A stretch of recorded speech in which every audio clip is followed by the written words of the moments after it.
Deutéronome 1.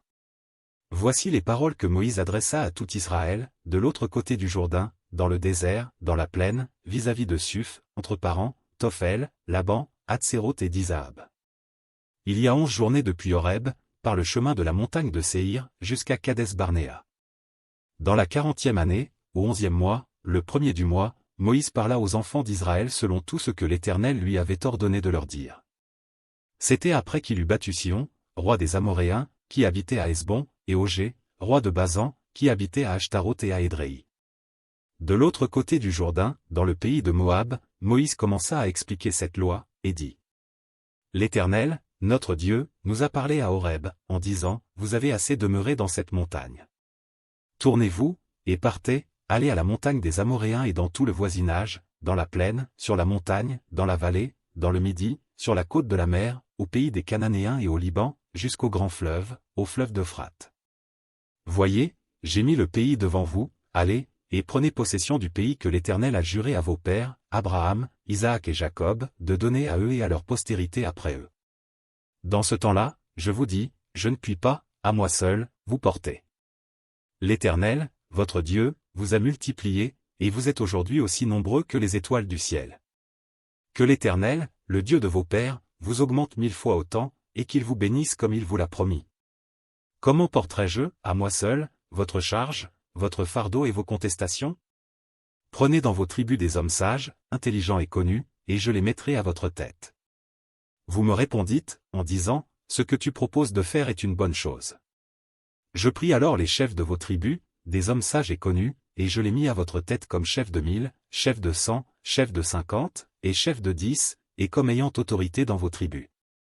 Je donnai, dans le même temps, cet ordre à vos juges, écoutez vos frères, et jugez selon la justice les différends de chacun avec son frère ou avec l'étranger. Vous n'aurez point égard à l'apparence des personnes dans vos jugements, vous écouterez le petit comme le grand, vous ne craindrez aucun homme, car c'est Dieu qui rend la justice. Et lorsque vous trouverez une cause trop difficile, vous la porterez devant moi, pour que je l'entende. C'est ainsi que je vous prescrivis, dans ce temps-là, tout ce que vous aviez à faire. Nous partîmes d'Horeb, et nous parcourûmes en entier ce grand et affreux désert que vous avez vu, nous prîmes le chemin de la montagne des Amoréens, comme l'Éternel, notre Dieu, nous l'avait ordonné, et nous arrivâmes à Kadès-Barnéa. Je vous dis, vous êtes arrivés à la montagne des Amoréens, que l'Éternel, notre Dieu, nous donne. Vois, l'Éternel, ton Dieu, met le pays devant toi, monte, prends en possession, comme te l'a dit l'Éternel, le Dieu de tes pères, ne crains point, et ne t'effraie point. Vous vous approchâtes tous de moi, et vous dites, envoyons des hommes devant nous, pour explorer le pays, et pour nous faire un rapport sur le chemin par lequel nous y monterons et sur les villes où nous arriverons. Cet avis me parut bon, et je pris 12 hommes parmi vous, un homme par tribu. Ils partirent, traversèrent la montagne, et arrivèrent jusqu'à la vallée d'Eshcol, qu'ils explorèrent. Ils prirent dans leurs mains des fruits du pays, et nous les présentèrent, ils nous firent un rapport, et dirent, c'est un bon pays, que l'Éternel, notre Dieu, nous donne. Mais vous ne voulûtes point y monter, et vous fûtes rebelles à l'ordre de l'Éternel, votre Dieu. Vous murmurâtes dans vos tentes, et vous dites, c'est parce que l'Éternel nous hait, qu'il nous a fait sortir du pays d'Égypte, afin de nous livrer entre les mains des Amoréens et de nous détruire. Où monterions-nous? Nos frères nous ont fait perdre courage, en disant, c'est un peuple plus grand et de plus haute taille que nous, ce sont des villes grandes et fortifiées jusqu'au ciel, nous y avons même vu des enfants d'Anak. Je vous dis, ne vous épouvantez pas, et n'ayez pas peur d'eux.